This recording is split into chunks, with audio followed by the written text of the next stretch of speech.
sepintar-pintar apapun kamu mengakali hidup, ngehack lah ya dengan teknik apapun lah, dengan manifestasi, dengan teknik afirmasi, apa mengakali dimensi, apa itu yang sisi yang lain, hidup selalu punya kejutan sendiri dalam kehidupan gitu.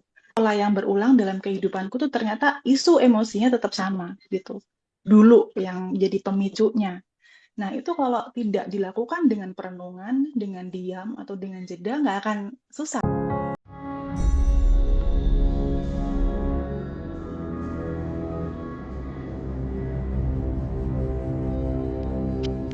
Assalamualaikum warahmatullahi wabarakatuh. Bersyukur sekali malam hari ini.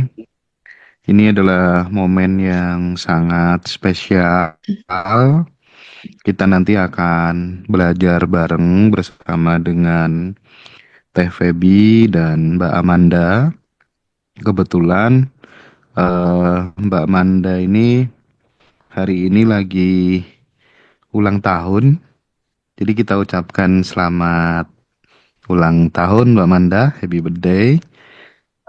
Mudah-mudahan makin sehat, makin sukses, makin bahagia bersama dengan Amin. keluarga tercinta. Iya, Terima betul. Eh, kasih.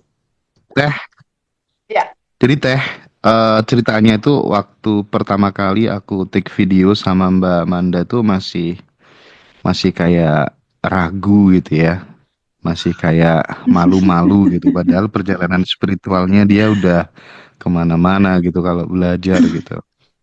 Dan akhir-akhir ini mulai banyak sekali teman-teman yang main ke rumah untuk belajar meditasi, untuk eh, belajar ya semacam kayak rilis atau apa begitu namanya, hening. meditasi inner child dan lain sebagainya ya. Nanti mungkin Mbak Manda akan coba bercerita gitu ya. Tapi ini menarik sekali. Kita ingin coba elaborasi pengalaman spiritual Mbak Manda. Khususnya kita ingin belajar untuk sering-sering hening, sering-sering jeda. Dan sebenarnya aku juga ngundang satu lagi temen namanya Mbak Yuni, tapi mungkin belum bisa join ya. eh Mbak Manda, mungkin gini, eh gimana sih ceritanya teman-teman kok pada mulai datang ke rumah gitu, terus kemudian eh belajar meditasi bareng Mbak Manda itu mungkin bisa bercerita dulu dan kenapa dirimu sekarang lebih mulai eh, untuk membuka diri gitu menemani teman-teman belajar gitu. Itu dulu Mbak Manda mungkin. Oh, saya dulu nih. Ya. Iya, sayang. Oke, ya, selamat malam Teteh. Terima kasih ucapannya untuk Mas Hendra juga terima kasih banyak. Teman-teman Ngaji Rosol juga. Alhamdulillah, terima kasih banyak untuk apresiasi, ucapan, doa, semuanya. Terima kasih.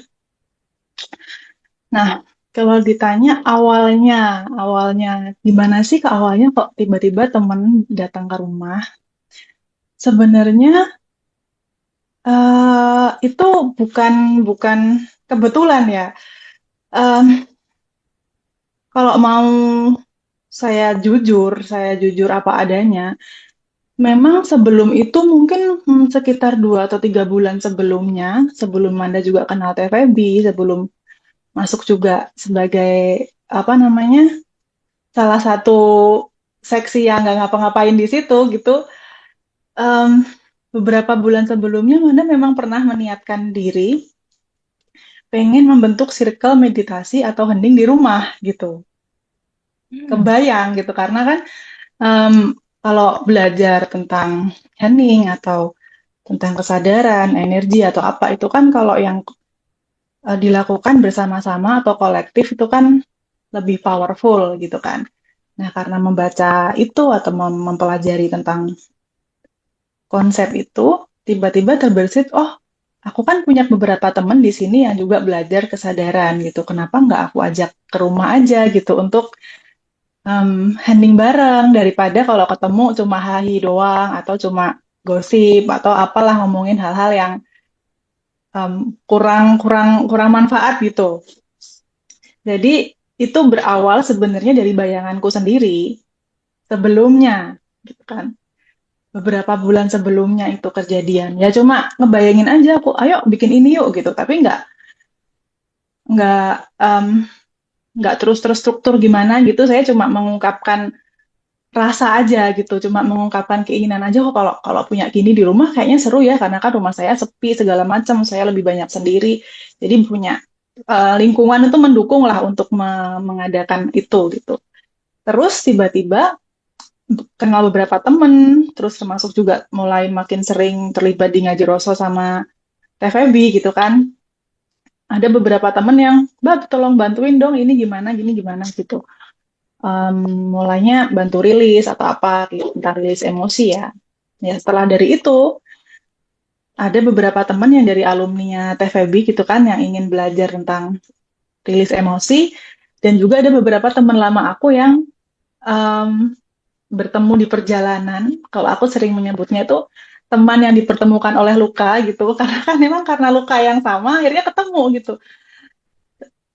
Teman-teman yang dari mungkin alumninya Teteh atau mungkin dari ada juga yang dari subscribernya Ngaji Roso karena mungkin ngelihat cuplikan aku dulu yang sebelumnya gitu terkoneksi dan juga teman-teman lama aku yang bertemu di perjalanan ada yang akhirnya teman kos yang lama sekali udah 15 tahun yang lalu ketemu ngobrol kok ternyata ke sini arahnya akhirnya ya udah bareng-bareng bikinlah itu ayo aku pengen belajar gitu akhirnya berjalanlah itu circle gitu kan aku bilang komunitas kecil meditasi atau mungkin hening atau rilis atau mengenal diri itu di rumah gitu. Nah, nggak terasa jalan sudah ini udah bulan ke-6, udah 6 bulan berjalan gitu Mas Hendra. Jadi kalau di awal mungkin kalau TVB dan Mas Hendra nyebutnya itu kuantum jam kali ya atau apa ya? Ya cuma ngebayangin doang sebenarnya ngebayangin doang Ya, sama karena udah ngerasa banget nih kayaknya seru deh kalau misalkan dilakukan bersama teman-teman gitu.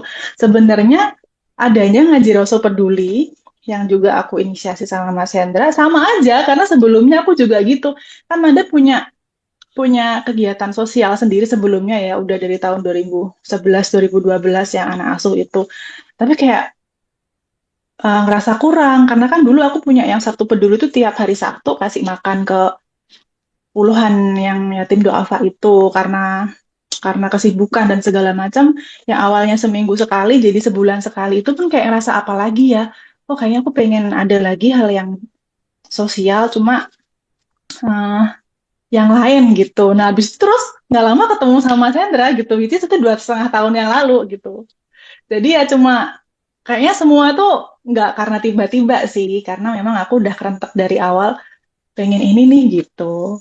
Termasuk yang meditasi ini sih, itu cuma menjawab bayanganku yang sebelumnya gitu. Itu sih Mas Hen. Oke, oke, oke, oke. Ini Nanti yang Teteh baru juga bisa diceritain. tanya-tanya ya.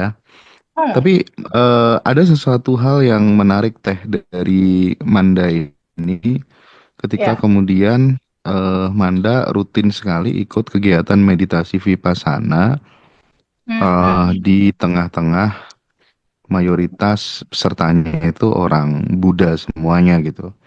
Nah, betul. artinya kan secara apa ya, secara pluralisme itu Mbak Manda tuh udah punya banyak bekal gitu. Kalau boleh tahu nih, Mbak Manda, mungkin teman-teman perlu apa tahu juga gitu. Kemana aja Mhm. sih selama ini belajarnya gitu ya? Oh, Karena aku kalau nggak salah pernah sharing juga pernah belajar langsung ke Sadguru juga gitu ya. Dan mungkin kabar ya. gembiranya teman-teman ya, kayaknya aku dalam waktu dekat akan ketemu sama pengurus atau koordinator Sadguru Indonesia gitu ya. Ada kemungkinan Ngaji Roso akan dapat kesempatan untuk podcast di Malaysia sama Sadguru langsung gitu ya. Wah, keren, Dan keren. Kabar gembira. itu nanti Mbak Manda itu yang nge-host pasti ya.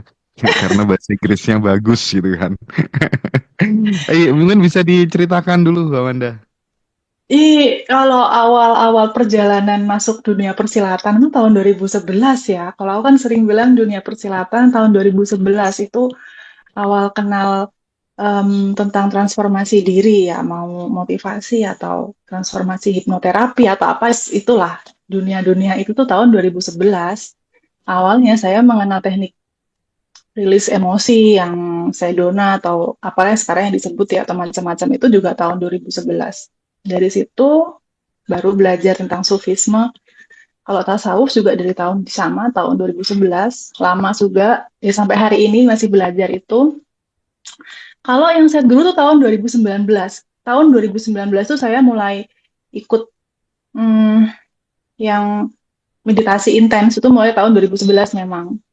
Di titik saya ikut set guru, habis itu Gede Prama, habis itu Thich Nhat Hanh yang meditasi inner child itu, terus habis itu yang vipassana tiap tahun gitu. Yang intens, memang yang paling intens tuh yang vipassana ya. Kalau vipassana kan tekniknya itu full meditasi dari pagi, jadwalnya ketat sekali dari pagi sampai sampai jam 10 malam itu isinya cuma meditasi doang gitu.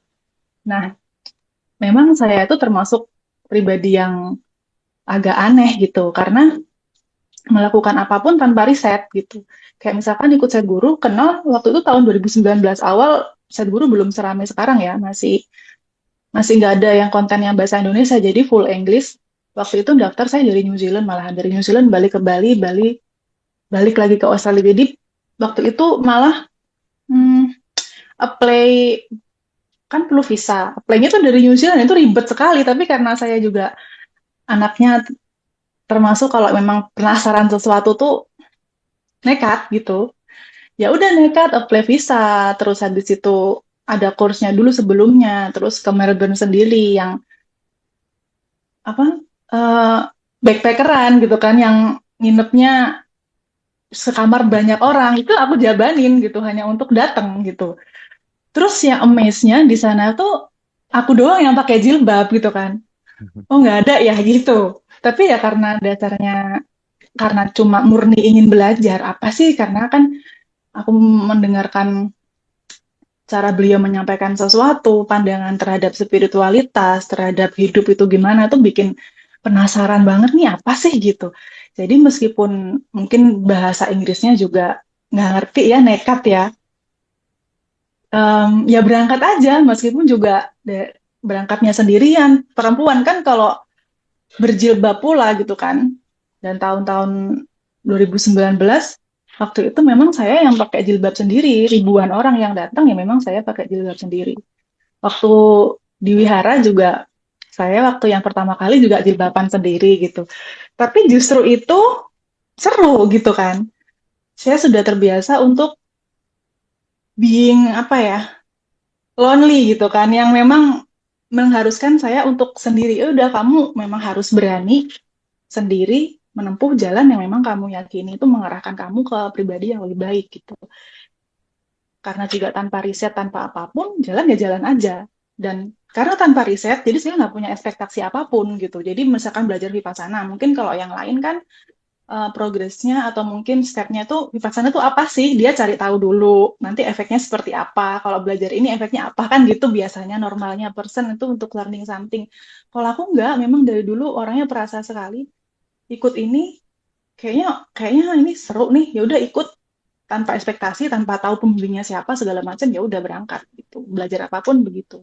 Kalau yang beda cuma set guru aja karena taunya kan dari video ya, waktu itu kan belum ada set guru Indonesia, belum belum masuk. Jadi all in English, waktu di sana juga all English 2 hari, 3 hari ya, 3 hari. Dibimbing memang sama set guru langsung, ya all in English gitu. Dan me the only one with the scarf gitu dan santai aja. Ya alhamdulillah sih, alhamdulillah. Tapi memang saya jarang posting-posting ya.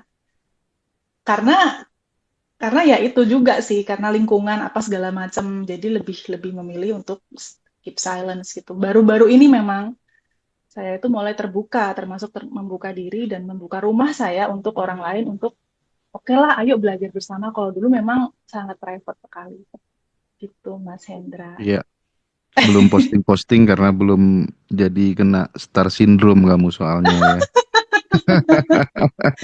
Iya, Eh, betul. teteh, teteh, Mm. teteh, teteh kan selama selama ini kan kita eh kerja bareng sama Mbak Manda itu kan mungkin kualitas batin Mbak Manda yang paling terasa menurut teteh saat bekerja dan berjalan bersama di Abundant Revolution tuh apa sih teh yang mungkin bisa diungkapkan sama teteh sekaligus doa apa yang ingin teteh panjatkan di ulang tahunnya Mbak Manda kali ini?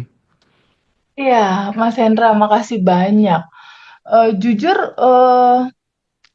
aku dipertemukan sama Manda kayak ketemu jodoh, Mas Hendra. Kayak ketemu jodoh, jadi yang namanya jodoh itu nggak harus laki-laki dan perempuan menurut aku. Jodoh itu juga rekan kerja, teman kerja, eh, tim tim kerja itu juga jodoh. Jadi aku sama Manda mes ya sama dia. Mesnya tuh gini, aku nggak perlu banyak ngomong, dia udah tahu apa yang harus dilakukan gitu.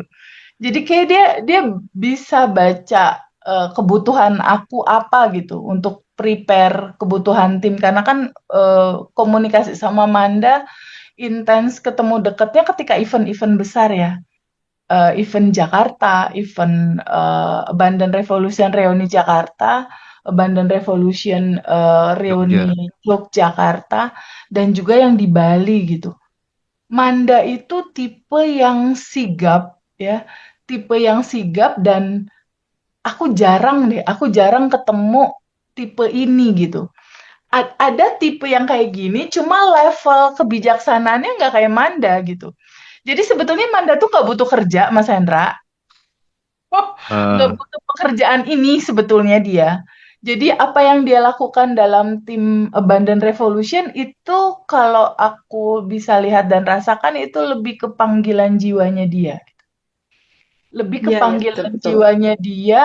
Jadi sebetulnya sebetulnya Manda tuh nggak butuh uang sebetulnya di kerja sama tim bersama kita gitu ya. Cuma kalau aku lihat ini ada sebuah ruang yang nggak Manda dapetin di luar, tapi dia dapet di keluarga Abandon Revolution. Ada sebuah ruang yang hangat, ada sebuah ruang di mana dia bisa mengekspresikan eh, satu keinginan terdalamnya dia gitu untuk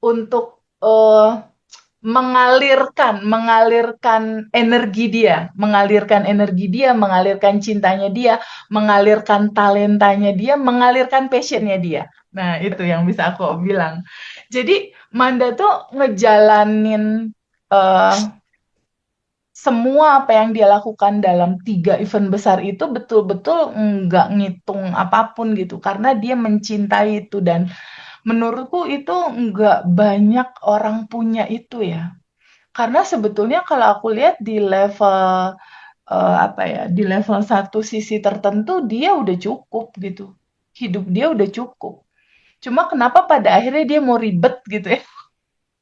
Mau ribet bantu ngurusin ini, mau ribet gitu dengerin cerita teman-teman, mau ribet meluangkan waktu, mau ribet ngeluangkan tenaga dan lain-lain. Itu karena dia memang punya cinta yang besar gitu. Dan itu buat aku gift banget ya ketika aku punya kesempatan bisa kenal seorang Manda. Cie, cie. Terima kasih. tapi Tapi aku perlu mau di nambahin, mau eh, eh, mau eh, mau eh, eh. mau nambahin ya Mas Hen. Eh, Memang bener sih yang kata Tete itu is not about money ya. Jadi kayak kata kuncinya memang tentang kasih dan sayang sih, tentang tentang itu. Karena kalau udah tersentuh meditasi atau mungkin belajar spiritual tertentu, tasawuf atau apapun itu, kita tuh perasaan cintanya tuh membuncah gitu loh. Gimana ya? Pengennya tuh diekspresikan ya dengan keluarga Ngajiroso dan Bandan Revolution itu bisa meluapkan itu dari sisi Manda tanpa Manda tuh banyak tampil gitu kan dengan pelayanan yang sesungguhnya gitu. Dan ternyata aku sangat menikmati itu, dunia melayani itu aku sangat menikmati pesan sekali. gitu. Mm, mm, mm, mm. Memang aku merasa sangat hidup tuh ketika aku melayani gitu sih. Itu Jadi sih Mas Kak. Ya. Hendra, ya lucunya, aku dan Manda tuh kayak punya satu titik yang sama. Kalau Manda pernah belajar ke set guru, aku belajar sama Gese Michael yang dia adalah Gese. Geshe itu adalah guru besarnya di Tibet, Mas Hendra. Jadi Hmm. kita tuh kayak punya titik core yang sama.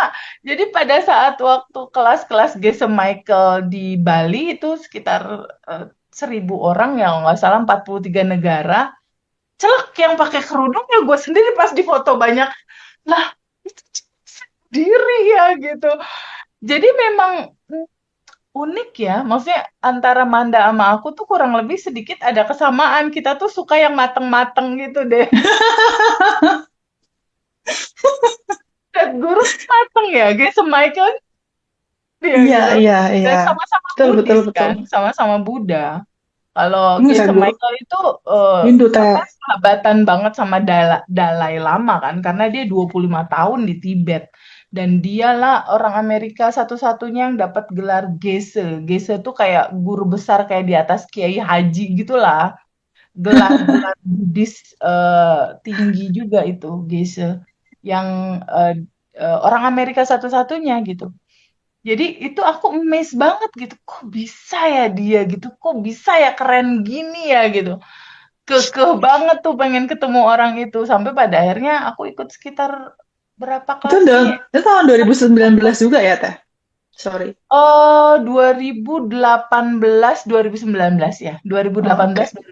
2019 sampai sebelum COVID semua kelas-kelas dia kalau dia ke Indonesia udah pasti aku datang. Nanti kalau dia ke Indonesia lagi udah pasti aku kabarin Manda itu.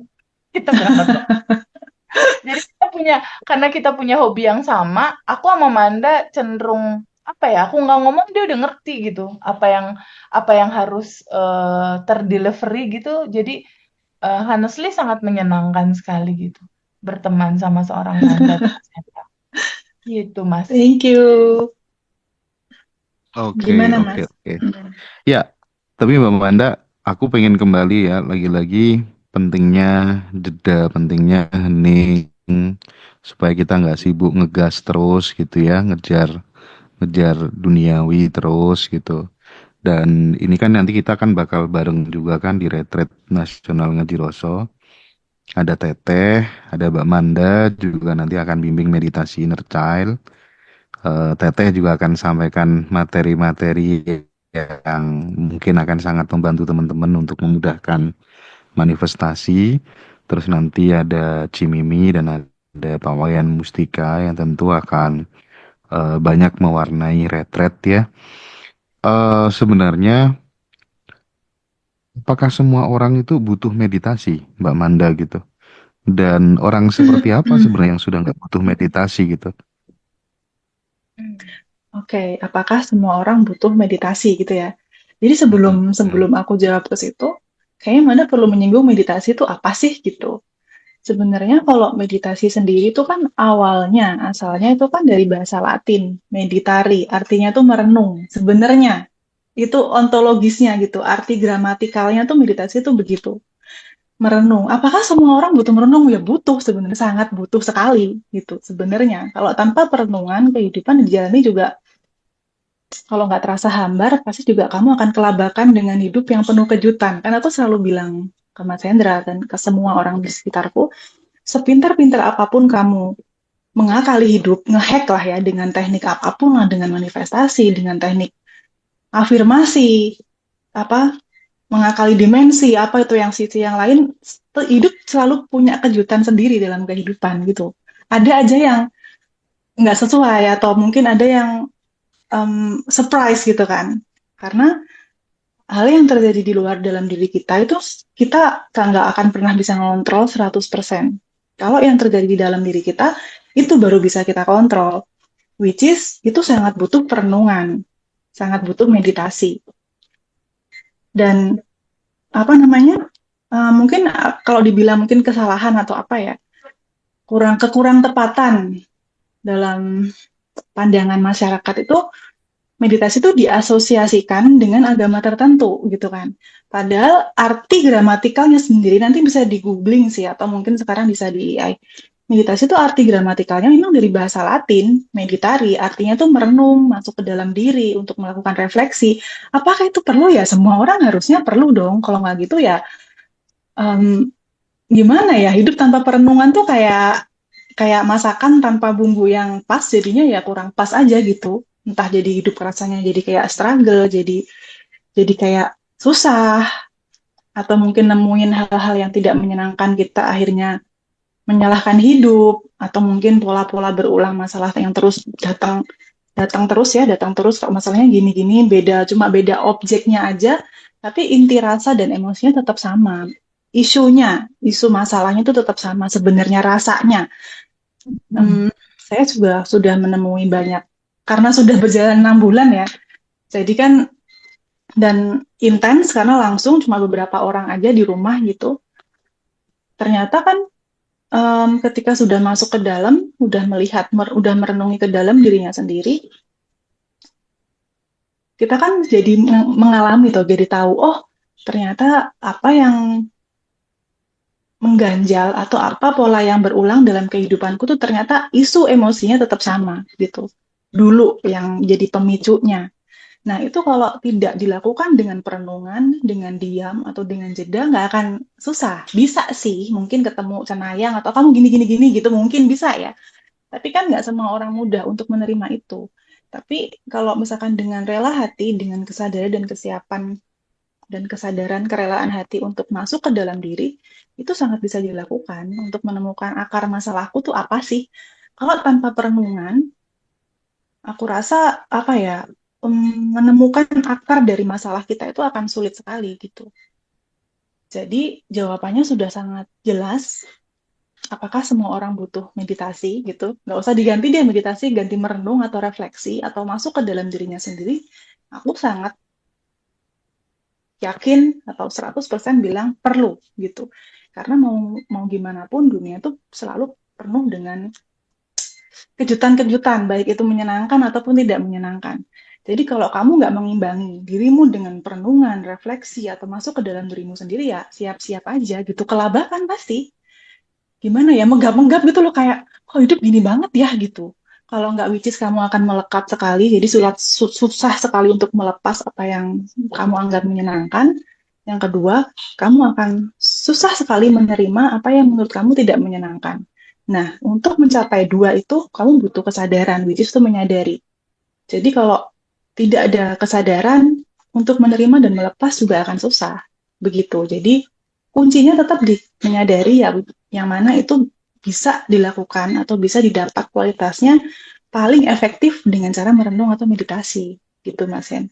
Nah, pertanyaan yang kedua, orang seperti apa sih yang nggak butuh meditasi? Mungkin ya orang yang dia sudah tidak ada keakuan lagi ya. Jadi akunya sudah nggak peduli apapun sudah gitu. Jadi dia nggak butuh apapun, juga nggak perlu membuktikan apapun, nggak perlu mencari apapun. Nah mungkin itu sudah selesai ya.